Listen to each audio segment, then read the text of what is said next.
రోజులుగా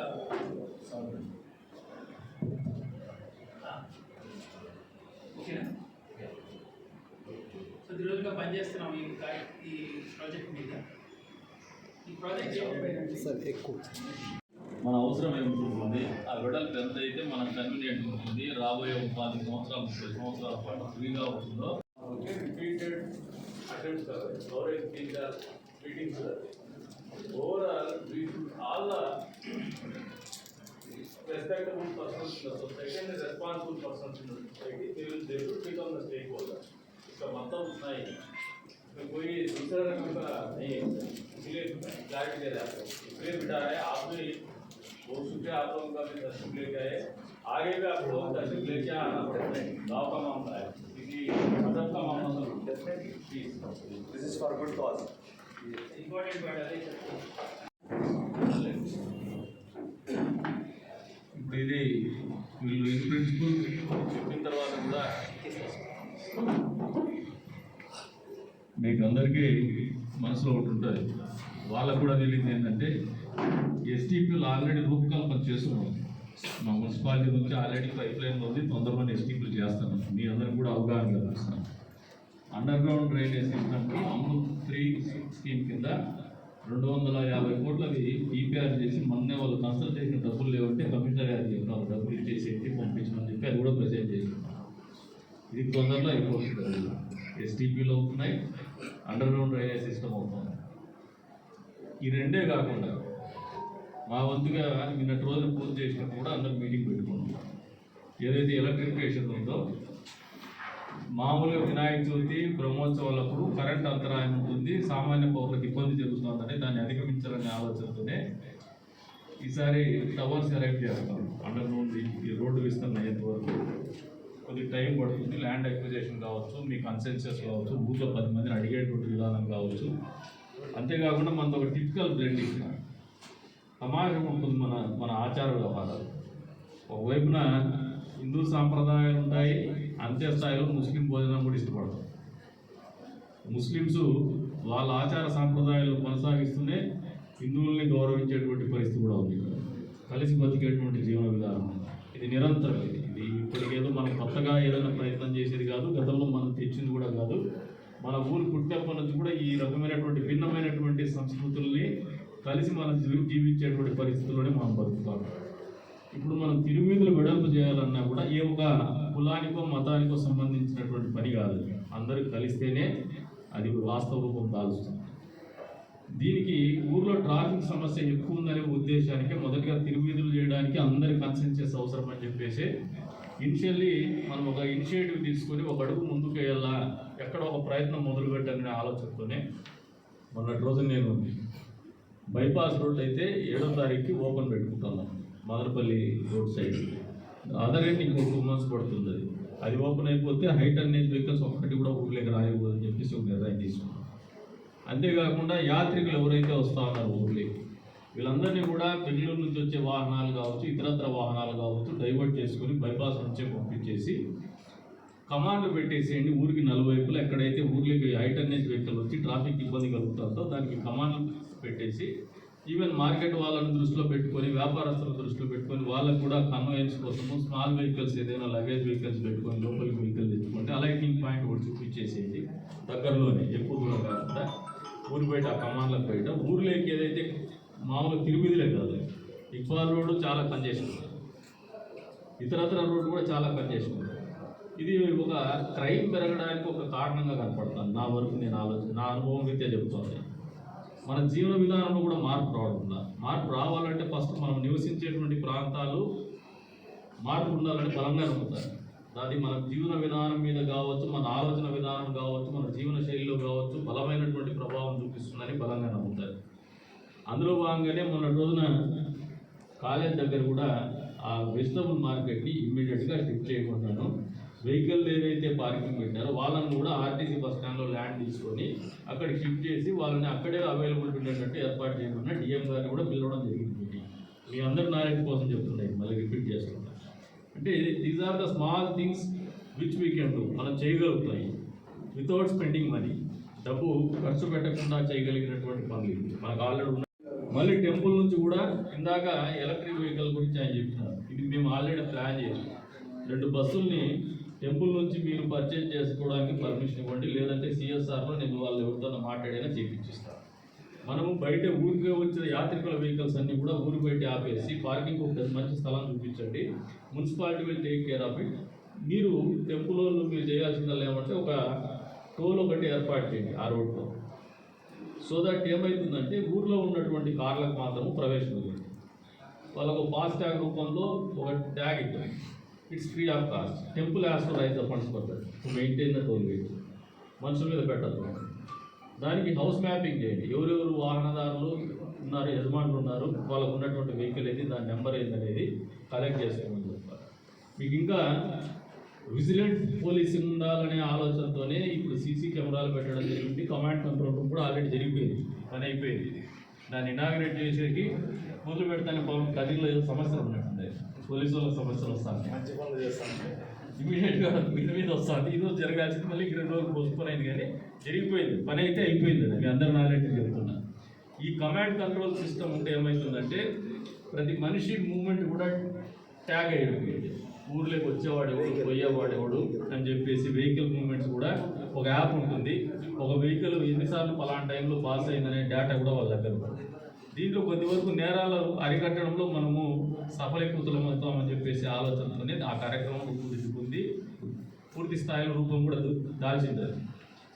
ఇప్పుడు ఇవేవైతే ఉన్నాయో మనం చెప్తున్నది కాలేజ్ సర్కిల్లో ఒక కమాండ్ పెట్టమంటారు. ఆ వెహికల్స్ హైట్ అనేది వెహికల్స్ మనకు వస్తున్నాయి, సిమెంట్ లారీలు, దీని నుంచి యాక్సిడెంట్లు అవుతున్నాయి, ఊళ్ళో పొల్యూషన్ వస్తుంది, వ్యాపారస్తుల షాపులకి మన్నుపడుతుంది, ఇవన్నీ ఇబ్బందులు జరుగుతుంది. ఈరోజు మొదలు పెట్టినారంటే వాళ్ళని 7వ తారీఖు అయితే పూర్తి స్థాయిలో అమలు చేయమని స్లోగా ఇంజెక్ట్ చేయమని చెప్పినాం. మీరు ఇదంతా కూడా జనహితం కోసమే మేము చేస్తున్నటువంటి కార్యక్రమం. దీంట్లో అనేదా భావించద్దు. మీరు కూడా పూర్తి స్థాయిలో అవగాహన పెంచుకొని సహాయ సహకారాలు అందించమని చెప్పేసి కూడా కోరుతాం.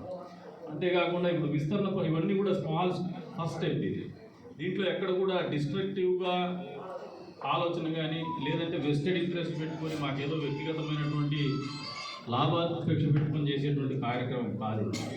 మన ఊరు బాగుండాలా, మన ఊరు ప్రజలు గౌరవంగా గర్వంగా ఉండాలా, ఏ ఊరికి పోయినా మా ఊరు అన్ని ఊళ్ళ కంటే బాగుందని చెప్పుకోవాలనే ఒక ఆలోచనతో చేస్తున్నటువంటి కార్యక్రమాన్ని, జీవన ప్రమాణాలు పెరగాలని ఆలోచిస్తున్నాను. ఇనిషియల్గా నేను ఎప్పుడు కూడా ఈ సంవత్సర కాలంలో చాలామంది నెగిటివ్ చూపించే ప్రయత్నం కూడా చేసినారు. ఏంటంటే ఆథరైజర్ లేఅవుట్ ఉండాలా అని చెప్పి ఇన్సిస్ట్ చేసినప్పుడు నెగిటివ్ సిగ్నల్స్ కూడా పంపించుంటారు. నాకు తెలుసు అది ఖచ్చితంగా. Someone has to bell the cat. ఎవరో పిల్లి మెడలో గంటలా కట్టినప్పుడు ఆ శబ్దం వినాల్సి వస్తుంది. ఇన్నా పర్వాలేదు, మంచి జరుగుతుందనే ఆలోచనతో గట్టిగా వచ్చింది. దీన్ని నెగిటివ్గా ప్రయత్నం చేసి పాపం వాళ్ళకి ఈ రోజున డైల్యూట్ అయిపోయినారు. కానీ నిజంగా వాళ్ళకి చిత్తశుద్ధి ఉంటే ఈ రోజున ఇంత మంచి సమయంలో ఇది మాట్లాడాలనుకుంటున్నారు కానీ మాట్లాడతాను. ఎల్ఆర్ఎస్ ఇచ్చింది ప్రభుత్వం. మేము ఎవరినైనా కట్టడి చేయాలా లేదంటే ఇబ్బంది పెట్టాలా, వ్యక్తిగతంగా కక్ష పెట్టుకున్నాము, ఒకరి ఆస్తుల మీద, ఒకరి వ్యవహారాల మీద ఒక వ్యాపారం చేయకూడదనే ఆలోచన మాకు లేదు. ప్రభుత్వ నిర్ణయం ఇది. ఎల్ఆర్ఎస్ స్కీమ్ ఇచ్చింది, రెగ్యులరైజ్ చేసుకొని. అప్పట్లో ఎల్ఆర్ఎస్ లేకపోయినా నేనే చెప్పి అప్పీల్ చేసిన, కమిషనర్ గారికి వెసులుబాటు ఇచ్చిన. మీరు అవుట్ ఆఫ్ ది అయినా కూడా ఎల్ఆర్ఎస్ చేసుకుంటాము, డబ్బులు కడతాము. ఎవరైనా లేఅవుట్ అవ్వాలంటే డబ్బులు కట్టేసి రెగ్యులరైజ్ చేసి ఇచ్చేసేయండి, వాళ్ళని ఇబ్బంది పెట్టద్దండి. ఎవరైనా సైట్ ఉన్న వాళ్ళకి వాళ్ళకి పనులు చేసేయండి అని చెప్పినాం. కానీ ఎవరు ముందుకు రాలేదు. ఎందుకంటే మళ్ళీ డబ్బులు పెట్టాలి. వాళ్ళు అప్పనంగా డబ్బులు కొట్టేసే వారం పెట్టుకున్నారు. ప్రభుత్వానికి ఇచ్చే డబ్బులు ఎగ్గొట్టేటువంటి కార్యక్రమం పెట్టారు. వాళ్ళందరికీ చెప్తాను ఈరోజు this is official, this is GO LRS. ఇది వాళ్ళు చదువుకోవచ్చు. ఇప్పటికైనా మారండి. మీరు చేసే దొంగ వ్యాపారాలకి, రియల్ ఎస్టేట్ పేరు మీద మీరు చేసిన మోసాలకి ఫుల్ స్టాప్ పెట్టారు. ఎల్ఆర్ఎస్లో రెగ్యులరైజ్ చేసుకోమని చెప్పేసి కోరుతుందా. ఈ జీవో అథెంటిక్గా మీరు కూడా ప్రెస్ మీట్ పెట్టి మరీ పబ్లిక్ చేసి కూడా పబ్లిక్ డొమైన్లో కూడా ఎట్లా ఉంటుందో మీరు దీన్ని కొంచెం క్యాంపెయిన్ మోడల్ తీసుకోండి. మనం చేయాల్సిన పని లేదని అందులో పెద్ద మీటింగ్ పెట్టి ఎల్ఆర్ఎస్ వచ్చింది చేసుకోవచ్చు అంటే మా ఆలోచనల్లో ఒకటి. ఏది జరిగినా ప్రపంచమంతా ఒకవైపు నాగరికంగా అత్యాధునికమైనటువంటి జీవన శైలితో పరిశుభ్రంగా బతకల్లా, healthy environment, eco friendly environment. మనము పిల్లల్ని వచ్చే రోజుల్లో పెద్ద సంపదగా మళ్ళీ మన పిల్లలు ఉండాలా ఈ ప్రాంతాలకు అనే ఆలోచనతో ప్రపంచం పరిగెడతాం. కానీ మనం కన్జర్వేటివ్ మైండ్ సెట్తో ఇప్పటికి కూడా కన్వెన్షన్ సాంప్రదాయబద్ధమైనటువంటి ఆలోచనతో మేము ఇట్లే ఉంటామంటే అది నష్టపోయింది మారాల మన ఆలోచనలో మార్పు రావాలి. వ్యాపారస్తులకు కూడా అప్పీల్ చేస్తాం రియల్ ఎస్టేట్ ఇంకా ఆథరైజ్ లేవు. ఇక ఎవరికి కూడా డబ్బులు ఇచ్చే పని లేదు. మీరు అపోహలు సృష్టించి ఎండ్ యూజర్ని మభ్య పెట్టేటువంటి ప్రయత్నం చేస్తున్నారు. అది తప్పదు. మీరు ఈ ప్రభుత్వాలు ఉంటేనే ప్రజలకు పనిచేసి ప్రజలకు మెరుగైనటువంటి సదుపాయాలు కల్పించి ప్రభుత్వ ఉద్దేశము చాలా స్పష్టంగా ఉంది. ఎక్కడ రిజిస్ట్రేషన్ ఆఫీస్లో కూడా తప్పుడు పనులకి మేము సహకరించడం లేదు, కానీ సక్రమమైన పనులకి సహకరిస్తూనే వస్తాం. చేసుకోమనే చెప్తాము. వాళ్ళు చేసే దొంగ పనులను ఫెసిలిటేట్ చేయలేదని కొంతమంది పని కట్టుకొని ప్రభుత్వం మీద లేదంటే ఎమ్మెల్యేల మీద దుష్ప్రచారం చేసి మేము ఎప్పుడు ప్రజాహితంగానే పనిచేస్తూ వస్తాను. వాళ్ళకి మంచి చేసేటువంటి విధంగానే పనిచేస్తూ వస్తాను. Don't have any vested interest. ఈరోజు ఏమైపోయిందంటే ఈ ప్రభుత్వం మారిన తర్వాత గత ప్రభుత్వంలో డబ్బులకు అలవాటు పడిన వాళ్ళు, లేదా దొంగ పనులకు అలవాటు పడిన వాళ్ళు, దొంగ మైనింగ్కి అలవాటు పడిన వాళ్ళు, వాళ్ళకి ఏదన్నా తప్పు చేసి ఎత్తి చూపిస్తే కక్ష సాధింపు అనే పేరు పెడతారు. మీరు చేసే వ్యాపారాలకు ఎవరు ప్రభుత్వాలు వ్యతిరేకించవు.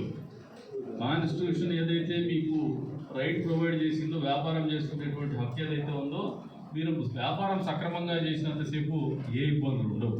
ఇన్కమ్ ట్యాక్స్ రేట్ జరిగితే ఎవరైనా కక్ష సాధింపంటారా? ఎవడు అందరు. అంతే స్థాయిలో ట్యాక్స్ ఎవడైనా జిఎస్టీ ఎవడు వచ్చేసి ఆ షాప్లో పట్టుకుంటే ఎవడైనా కక్ష సాధింపంటాడా? ఎవడు అందరు. రోడ్లో ఎప్పుడన్నా వ్యాపారస్తులు బట్టలు తీసుకొస్తా ఉంటారు, గూడ్స్ వెహికల్ ఉంటుంది, వాళ్ళని ఆపుతారు. ఆపినప్పుడు మాకు ఫోన్ చేసి కూడా ఏదో నామినల్ కట్టించుకొని పంపించడం, గవర్నమెంట్కి ట్యాక్స్ రెవెన్యూ కావాలి కదా అంటారు. అందుకని కట్టించుకొని పంపించని ఒక అప్లికేషన్ చెప్తాం. అదేం కక్ష సాధింపు కాదు. ప్రభుత్వ సంస్థలు ఉండేదే చెక్స్ అండ్ బ్యాలెన్సెస్ మెయింటైన్ చేసి, అందులో భాగంగానే ఇప్పుడు మనం ఆలోచన చేస్తాం. ఎందుకంటే అది వాళ్ళ లైన్ చెప్పదలుచుకుంది కాబట్టి అవుట్ ఆఫ్ నేను చెప్తాను. మీకు ఇబ్బందికరంగా ఇది క్షమించాలి దాన్ని. కాకపోతే ఏమంటే ఇప్పుడు మనం ఆలోచిస్తున్నది ఎలక్ట్రిఫికేషన్లో డ్రాస్టిక్గా చేంజెస్ వచ్చినా మన ప్రాంతము పూర్తి స్థాయిలో దీన్ని అడ్రస్ చేసేయడంలో వెనకబడి ఉన్నాము. దీని మీద ఒక అడుగు ముందుకు వేసేసి మనం ఇప్పుడు పోతా ఉన్నాము. దయచేసి ఇవన్నీ కూడా అర్థం చేసుకోమని కోరుతా ఉన్నాం. ఇప్పుడు తిరువీధుల విషయంలో వచ్చినప్పటికీ టవర్ సెలక్షన్లో కూడా కొన్ని ప్రాంతాల్లో నన్ను అడిగినారు కాంట్రాక్ట్ ఏ రకంగా మాకు ఇప్పుడు కొన్ని చోట్ల మనం సందులోకి పోయి చేయాల్సి వస్తుందన్నా రోడ్డు వైడింగ్, లేదంటే తేరు తిరిగేటప్పుడు ఇబ్బంది రాకుండా, లేదు వెహికల్ మూవ్మెంట్ ఇబ్బంది లేకుండా, ఎక్కడైనా కొన్ని చిన్న సమస్యలు వచ్చినప్పుడు సామరస్యంగా మీరు కూర్చొని అర్థం చేసుకొని దాన్ని సహకరించమని చెప్పేసి కోరుతాను. అది మనందరి కోసం చేస్తాను, మన ఊరి కోసం చేస్తాను. ఏ ఒక్క వ్యక్తి కోసమో వ్యక్తిగతంగా చేస్తాను కాదు. ఈ అవేర్నెస్ కూడా రావాలి. రెండోది, రోడ్డు విస్తరణ చేయాలని తిరువీధుల్ని ఇంత చేసిన తర్వాత కూడా మన రోడ్లు అయితే విశాలంగా ఉండవు, మనకే ఇబ్బందికరమైన పరిస్థితులు ఉంటాయి. మన ప్రాంతంలో మెజారిటీ ఆదాయ వనరులు వచ్చేసి టూరిజమే. ఇక్కడ వ్యాపారంలో అంటూ పెద్ద వ్యాపారాలు లేవు. ఒకటి వ్యవసాయం, రెండు మనకు టూరిజం. నాకు తెలిసి మనం ఇంకా ఎక్స్ప్లోర్ చేయడంలో వెనకబడున్నాం. అంటే దాన్ని వనరుల్ని పెంచుకోవడంలో, ఆదాయ వనరులు పెంచుకోవడంలో వెనకబడున్నామని బలంగా చెబుతాను. టెంపుల్ని మనం కరెక్ట్గా ఫోకస్డ్గా ఈ కార్యక్రమం కూడా ఎందుకు చేస్తామంటే, మాకేదో వ్యక్తిగతంగా మైలేజ్ వస్తుంది పొలిటికల్గా అని చెప్పేసి నేనైతే దీని మీద నమ్మను. కాకపోతే రాజకీయాల్లో నాయకులుగా గౌరవింపబడేటువంటి మేము ఈ ప్రాంతానికి మంచి చేయాలనే ఆలోచన మాకు నిరంతరం ఉండాలి. ప్రజలకు మంచి చేయాలి, ప్రజల జీవితంలో మార్పు రావాలా, ఆ మార్పు మంచి మార్పు అయ్యేదల్ల, వాళ్ళ ఆదాయ వనరులు పెరగల, ఆర్థిక స్థిరత్వం రావాల. ఎవరు పుట్టుకతో చెడ్డవాళ్ళు కాదు. ఆర్థికపరమైనటువంటి అంశాలు ఆ కుటుంబం మీద, ఆ వ్యక్తుల మీద ప్రభావం చూపుతాయి, వాళ్ళ ఆలోచన మీద ప్రభావం చూపుతాయి. అప్పుడే తప్పదారులు, అడ్డదారులు దొరికేటువంటి పరిస్థితి కల్పించబడతాయి. కాబట్టి చేతిలో పని కానీ, చేసుకోవడానికి ₹2 సంపాదించుకోవడానికి కానీ మార్గాలు మేము ఏర్పాటు చేయాల్సినటువంటి బాధ్యత మా మీద ఉంది. కాబట్టి ఈ ఒక ప్రయత్నం చేస్తాము.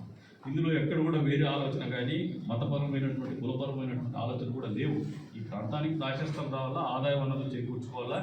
మీకు చెప్తున్నది ఏమంటే, ఇప్పుడు ఈఓ గారికి మీకు సహాయం కూడా ఎంతవరకు స్టాటిస్టిక్స్ చెప్పాలని, ఈ స్టాటిస్టిక్స్ ఆయనకు అర్థమైతే సపోర్ట్ చేస్తారు వాళ్ళు.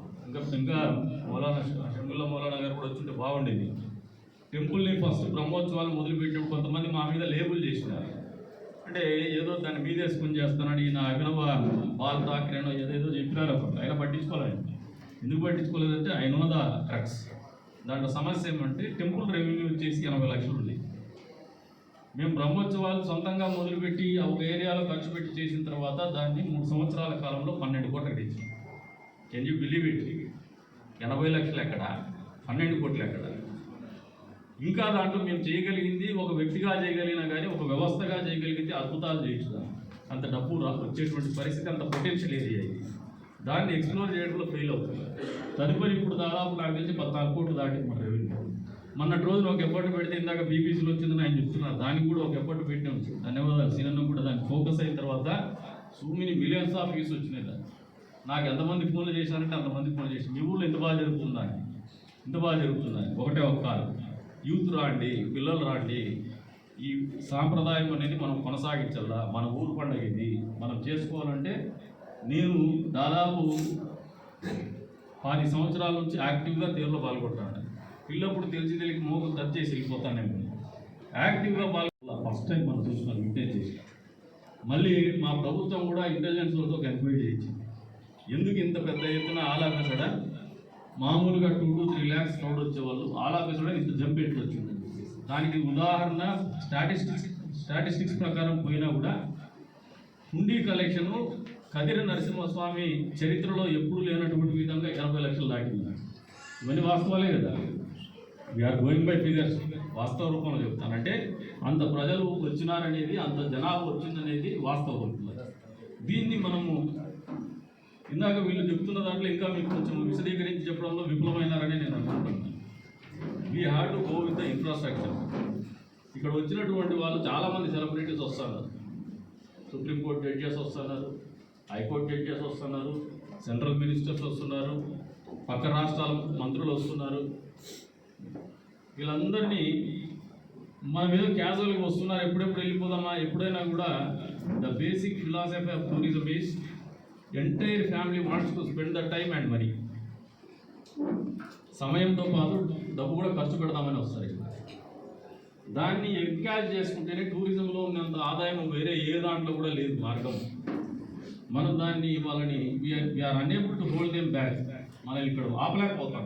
ఎందుకంటే lack of infrastructure, lack of basic communities, basic standards. ఇప్పుడు తిరుమల పోతారు, అసలు దర్శనం దొరకడము, సైకాలజీ, ఇవన్నీ కూడా ప్రాక్టికల్గా మీరు ఆలోచన చేసుకుంటారు. ఫస్ట్ దర్శనానికి అడుగుతారు, మళ్ళీ బ్రేక్ దర్శనం అంటారు, మళ్ళీ ఏదైనా ప్రోటోకాల్ ఉంది అంటారు. మళ్ళీ అది అయిపోతానే పద్మావతి గెస్ట్ హౌస్ దగ్గర ఏదైనా మంచి గెస్ట్ హౌస్ చెప్పుకుంటారు. అంటే హ్యూమన్ సైకాలజీ ఇస్తారు. మనం దాన్ని బట్టే మనం ఆలోచన చేసుకోవాలి. వాళ్ళకి ఎప్పుడైతే పద్మావతి దగ్గరికి పోయినప్పుడు దాని ట్యారిఫ్ పెరుగుతుంది, 5,000 రూపాయల room. Even after that they wanted to make the payment. అయినప్పటికీ 5,000 ఇచ్చుందాం అనుకుంటారు. అంటే ఆలోచన విధానంలో, ఆర్థిక విధానంలో ప్రపంచీకరణ జరిగిన తర్వాత వచ్చినటువంటి పెరుమార్పులు ఇవన్నీ వాస్తవాలే. నేను మాట్లాడతాను, ఏదో సినిమాటిక్గా మాట్లాడటం లేదు. That is where exactly we have to get focused. ఆ ఏరియాలో మనం ఫోకస్గా ఉంటేనే ఈ ప్రాంతంలో డబ్బులు ఎక్కువ వస్తాయి, కొత్త డబ్బు ఊర్లోకి వస్తుంది. దీన్ని ఎంకరేజ్ చేసుకుందామని చెప్పేసి ఒక ఆలోచన చేస్తాను. సహృదయంతో అన్ని కులాలు, అన్ని మతాల వాళ్ళు దీనికి ఒక కలిసి నడుస్తాం. ఇది ఏదో రిలీజియస్గా ఆలోచన చేయదండి. రెండోది ఏమంటే ఈ ప్రోగ్రామ్ కూడా వాస్తవ రూపంగా దాల్చాలంటే కూడా చాలా కష్టతరమైనటువంటి పని. ఎవరో ఒకరు మొదలు పెట్టాలనుకున్నాం. ఎందుకంటే దీన్ని మొదటడుగు వేసేసింది. 14 కోట్లు అంటే నిజంగా వాళ్ళే షాక్ అయితే అంటారు. స్వామికి దగ్గర నాకు తెలిసి స్వాములే ఇంత ఊహించుంటారు 14 కోట్లు వస్తుంది మన దేవస్థానానికి. వస్తుంది. ఇంకా స్వాములు కూడా వీళ్ళు తక్కువ మంది ఉన్నారు. వాస్తవంగా భక్తాదులు, డోనర్స్ ఎక్కువ ఉన్నారు. నిజంగా వీళ్ళు ఎంకరేజ్ చేసి ఇంకా ఆర్గనైజ్డ్గా పోగలిగితే still we can make so much of wealth for the temple and this place. చాలా సంపద సంపాదించుకోవచ్చు ఈ ప్రాంతానికి కానీ, ఇక్కడ ఉన్నటువంటి సమాజానికి కానీ. దాంట్లో వాల్యూ అడిషన్ అనేది మేము సిస్టమ్స్లో వాల్యూ అడిషన్ ఇవ్వాలనే ఒక ఆలోచనకు వచ్చే, ఏదైతే సీసీ కెమెరాలు ఇవ్వడం ఒకటే కాదు, బైపాస్ని కూడా 7 సంవత్సరాలు పెండింగ్ పెట్టింది. వచ్చిన సంవత్సరంలోనే చాలా ప్రయత్నం చేస్తేనే ఇప్పుడు ఒక బాటిల్ని క్లియర్ చేసింది. అది మేము చొరవ తీసుకునే చేసినాం. ప్రభుత్వం బాధ్యతది, ప్రభుత్వంలో అధికారంలో ఉన్నటువంటి మా బాధ్యతది. ఇక్కడ అయిపోయిన తర్వాత ట్రాఫిక్ రెగ్యులరైజేషన్కి ఇమ్మీడియట్గా రోడ్డు వైండింగ్ అంటే జరగని పని. ఆ ప్రయత్నం కూడా చేయాలి. కానీ ప్రజలకు ఒక ఆలోచనలో మార్పు రావాలంటే ఎక్కడ ఒక చోట ఒక కేస్ స్టడీ స్టార్ట్ కావాలి. ఫస్ట్ ది షుడ్ ఎక్స్పీరియన్స్, వాళ్ళ అనుభవంలోకి రావాలి. అందులో భాగంగానే ఊర్లోకి వచ్చేటువంటి హైటెన్నేజ్ వెహికల్స్ కానీ, యాత్రికుల కార్లు కానీ ఊర్లోకి రాకుండా కంట్రోల్ చేస్తూ బయట నుంచి బయటకే పాస్ అయ్యేటట్టే మనం రూపకల్పన చేసినాం. ఈఓ గారు మీరు ఈ ఏరియాలో again commissioner and EO should have the convergence meeting. మీరు మీటింగ్ పెట్టుకోండి, ఆర్డీఓ గారు డివిఎస్పీ గారితో మీరు మీటింగ్ పెట్టుకొని ఆల్రెడీ వాళ్ళు స్టార్ట్ చేస్తున్నారు. దీన్ని ఒక 7వ తారీఖు ట్రాఫిక్ ఓపెన్ చేస్తుంది బైపాస్. ఆ రోజు మీరందరూ కూర్చొని ఇంప్లిమెంట్ చేయమని చెప్పేసి కోరుతా ఉన్నారు. తిరువీధుల వెడల్పులో కూడా 1కి 3 సార్లు సాహెబ్ గారిని ఇంకా మౌలానాల్ని వీళ్ళందరినీ అభ్యర్థించేది ఏమంటే స్టేక్ హోల్డర్స్ ఎవరైతే ఉన్నారో వ్యాపారస్తులు వచ్చినారు ఇక్కడ, వారితో పాటు అక్కడ ఉండేటువంటి నివాసంలో ఉండేటువంటి వాళ్ళు ఉన్నారు. మన సురేష్ ఉన్నారు, వీళ్ళందరూ కూడా అక్కడ ఉన్నటువంటి వాళ్ళు. దాదాపు ఆయన ఒకసారి పోయినసారి ప్రొటెక్ట్ చేయకుండా 100 సంవత్సరాల క్రితం పట్టాలు తీసుకొచ్చినాడు. ఏం సురేష్ ఉన్నా వాస్తవమేనా? 100 సంవత్సరాల పైన తెచ్చినాడు. వాళ్ళకు ఒక ఎమోషనల్ అటాచ్మెంట్ ఉంటుంది. నేను టీడీఆర్ ఇస్తానో లేదంటే జస్ట్ లైక్ దట్ పడగొడతా అంటే వాళ్ళకి బాధ ఉంటుంది. మేము మిమ్మల్ని నొప్పించి పనిచేయాలనే మూడ్లో మాత్రం లేవు. 100% దాన్ని మీరు నమ్మచ్చుకుంటారు. We wanted to win your trust and hearts. మీ నమ్మకాన్ని గెలిచాలనున్నాం, మీ మనసును గెలుచుకొని చేయాలనున్నాం. మీకు నష్టం కలిగించకుండా మళ్ళీ కూడా చెప్తాను, పాకిస్తాన్ కూడా మొన్న అడిగినాడు ఎందుకు టీడీఆర్ ఇస్తే బాగానే ఉంటుంది కదా. స్టిల్ ఐ బిలీవ్ దట్ టీడీఆర్తో మీ పర్పస్ సర్వ్ కాదు. కాబట్టి 2013 ల్యాండ్ అక్విజిషన్ యాక్ట్లో మీ కాంపెన్సేషన్ ఏదైతే రావాలో ఆ డబ్బులు ఇచ్చే చేస్తాం. మీరు ఆలోచన చేయాల్సిందల్లా ఏమంటే ఎంత వెడల్పు కాదనేది. ఒకవైపున మీరందరూ ఉన్నటువంటి వాళ్ళు ఆలోచన చేస్తే అంతే రకంగా మత పెద్దలు కానీ ఆలోచన చేయాల్సింది. ఇటువైపున మసీద్ ఉంది, మసీద్ రూములు ఉన్నాయి. అది ఎంతవరకు కోఆపరేట్ చేయగలుగుతారు, ఏం చేయగలుగుతారు అనేది మీరు కూడా ఒక ఆలోచనకు వచ్చి చెప్పగలిగితే according to that only we will prepare the drawings. మేము డ్రాయింగ్స్ రెడీ చేసేసి గతంలో చేసినారు. ఇదే మున్సిపాలిటీలో మీటింగ్ పెట్టినారు. వాళ్ళు నిర్ణయం తీసుకొని మమ్మల్ని మీటింగ్ పిలిచినారు. నిర్ణయం తీసుకున్న తర్వాత మీటింగ్ పిలిచడం అనేది ఐవాషన్ కంటి చూడించగా. మా ఆలోచన అట్లా లేదు. మిమ్మల్ని ఇన్నిసార్లు శ్రమ పెడతాన్నాం, ఇబ్బంది పెడతాన్నాం, మీ టైం తీసుకుంటున్నాం. Still we wanted to gain వల్ల మీ నమ్మకాన్ని గెలవాలని ఒక ప్రయత్నం చేస్తాం. మీరు కూడా దీన్ని సహృదయంతో దీన్ని పాజిటివ్ ఓపెన్ మైండ్తో తీసుకొని ఆలోచన చేసి మనందరి బాగు కోసం సహకరించమని చెప్పేసి కూడా కోరుతాం. ఇట్లా ఎక్కడ కూడా వేరేటువంటి ఆలోచన మాకు లేదు. వి షుడ్ గ్రో, మనం పెరగల్లా, ఎదగల్లా, ఇదే మా ఆలోచన. కాబట్టి మిమ్మల్ని భాగస్వాములు అయ్యేటప్పుడు ఇక్కడ అందరూ కూడా ఈక్వల్ స్టేక్ హోల్డర్స్ ఇదే ట్రీట్ చేస్తున్నాం. దాన్ని అనుసరించుకునే ముందుకు పోవాలనే ఆలోచనతోనే ఉన్నాం. కాబట్టి ఒక మంచి ఆలోచనతో దాన్ని సహకరించమని చెప్పేసి కోరుతా ఉన్నాం. మీరు ఒక కమిటీ ఫామ్ చేసుకొని మీరే కూర్చొని, not political parties, political leaders, మీరు ఊళ్ళో పెద్దలు, హిందువులు కావచ్చు, ముస్లింలు కావచ్చు, సంబంధిత అధికారులతో కలిసి ఒక కమిటీ ఫామ్ చేసుకొని మీరు కూర్చొని ఈ రోడ్డు వైండింగ్ కోసం మనం ఏం చేయగలుగుతాము, తిరువీధులు వెడల్పు చేసుకునే క్రమంలో మనం ఏం చేయగలుగుతాం, ఏం చేయలేమనేది మీరు కూర్చొని ఒక నిర్ణయం చెప్పితే దానికి అనుగుణంగా ఇంకా ఏదైనా మాడిఫికేషన్ ఉంటే మేము కూడా చెప్తాము. అది తీసుకోవచ్చు, తీసుకోకుండా పోవచ్చు. అంతిమంగా మీ అందరి నిర్ణయమే అంతిమంగా అమలవుతుందని చెప్పేసి కూడా తెలియజేస్తున్నాము. కాబట్టి దీన్ని ఇంకా వాళ్ళు చేస్తున్నటువంటి కార్యక్రమాల్లో కూడా still we have innovative ideas. మీరు బేసిక్ కమ్యూనిటీస్ ప్రొవైడ్ చేయడంలో డిజైన్స్ అండ్ డ్రాయింగ్స్లో కూడా వీ విల్ ఇన్వాల్వ్. మాకు ఏం అవసరమైంది మాకే ఎక్కువ తెలుసు, వాళ్ళకి నాకంటే ఎక్కువ తెలుసు. స్వాములకు కానీ సాహెబులకు కానీ నాకంటే ఎక్కువ తెలుసు. ఇంకా చరిత్ర ఉంది. చంద్రమోహన మొదలియార్ ఏదో ఉన్నట్టుంది ఇక్కడ, చంద్రవదన మొదలియార్. ఈ గడ్డ అనేది ప్రేమికుల గడ్డ. ఇది ఎక్కడి నుంచి వచ్చేసి ఇక్కడ వాళ్ళు ఇదైనారు. దిస్ గాట్ అనే హిస్టారికల్ బ్యాక్గ్రౌండ్. అందుకని ఇక్కడ మా వాళ్ళు ఎంత లిటిగేషన్ చేసినా ప్రేమ ఎక్కువ మా వాళ్ళకి. వాస్తవంగా ప్రజలు మంచి నాయకులు బాగుంటారు. నాయకులు లిటిగేషన్ చేస్తారు కానీ ప్రజలు చాలా మంచివాళ్ళు. మా కదిరిలో అన్నం పెట్టినట్టు వేరే ఏ నియోజకవర్గంలో అన్నం పెడతారని నేనైతే అనుకోలేదు. మా నవాళ్ళు వాళ్ళ దగ్గర ఏం లేకపోయినా ఇంటికి పోతే పాపం చాలా ప్రేమ పెడతారు. వాళ్ళ దగ్గర నిజంగా ఇబ్బందులు ఉంటాయి, అయినా కూడా బాగా చూసుకుంటారు.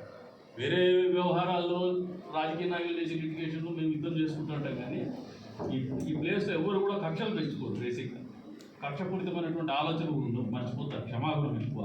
చూడండి, ఇబ్బంది అంటే పాపం అనేటువంటి ప్లేస్ ఇది, అటువంటి కల్చర్ ఉంది. అందుకనే ఇవన్నీ కూడా పరిగణలోకి తీసుకొని మీరు చేయమని చెప్పేసి కోరుతా ఉన్నాను. ఇంకా పెద్దలు ఉంటారు పాడుతున్నారు ఇదంతా. This is what we have done in the last meeting. మీకు కూడా తెలియదు అది. ఎస్టీపీలు అనేది already they have been confirm. ఒక ఎస్టీపీ పని జరుగుతుంది. ఇంకా రిమైనింగ్ ఎస్టీపీస్ కూడా బైపాస్ చుట్టూ వస్తూ ఉన్నాయి. మీ నాలెడ్జ్ అందరి నాలెడ్జ్ కోసం చెప్తున్నాను. రెండవది అండర్ గ్రౌండ్ డ్రైనేజ్ కూడా అమృత్ 3లో పెట్టున్నాము. డ్రింకింగ్ వాటర్ కూడా రివర్ వాటర్ ఇస్తాము. ఇప్పుడు అమృత్ 2లో మన టెండర్ అయింది. ఏది చెర్లోపల్లి రిజర్వాయర్ నుంచి కదిరికి నీళ్ళు ఇచ్చేటువంటి కార్యక్రమం టెండర్ కూడా అయిపోయింది. పనులు కూడా మొదలైంది. ఇంకో సంవత్సరంలో మనము కదిరిలో రివర్ వాటర్ తాగుతాం. మన భోజనం కాబట్టి there will be some drastic changes during the down the line in 1.5 years. దాంట్లో ఖచ్చితంగా జరిగి తీరుతాయి.